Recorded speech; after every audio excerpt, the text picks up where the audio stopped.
Here's another plugin that everybody in the world needs to check out. This is Soothe. These guys are amazing. So I met them at NAMM, but I was asking what the heck they were doing with this plugin because it's magical. And basically this is like, you can think of this like a de-esser. It looks at the frequency response that we have, and it finds anything that has resonant bands.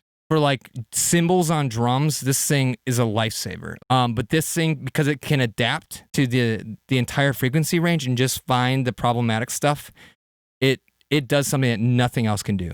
And these guys patented this, so it's not like Slate is going to come out with their version of Soothe. Like, these are the only guys that are going to have this for like 30 years or something. I think the easiest way to show you what it does is we can listen to what it's taking out of the mix. Okay, so I can put it in what's called Delta mode. So we're listening to everything that it's taking away.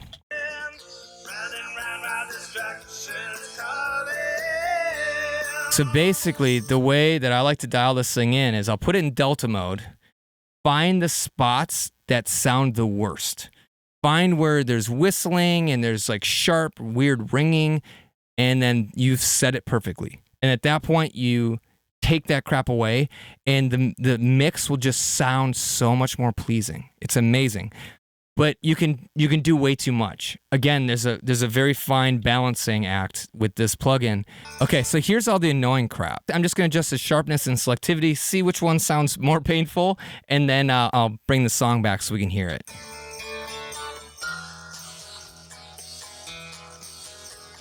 So if it starts sounding musical, that means it's going the wrong direction, right? We only want to remove stuff that sounds bad. We don't want to remove the music.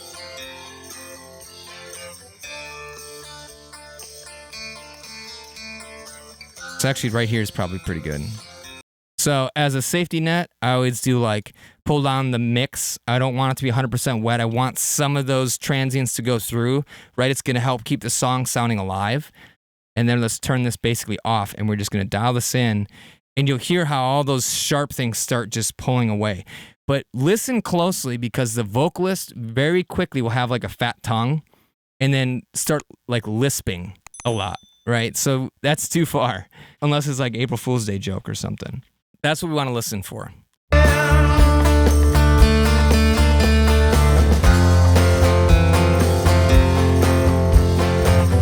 So let me go overboard.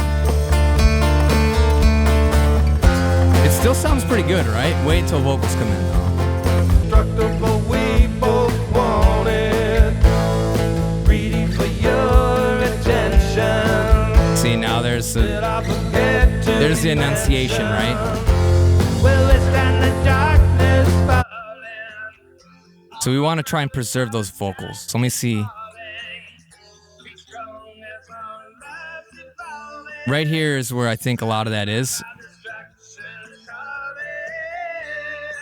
So let's attenuate some right there. And again, we're just trying to save the vocals from getting hit.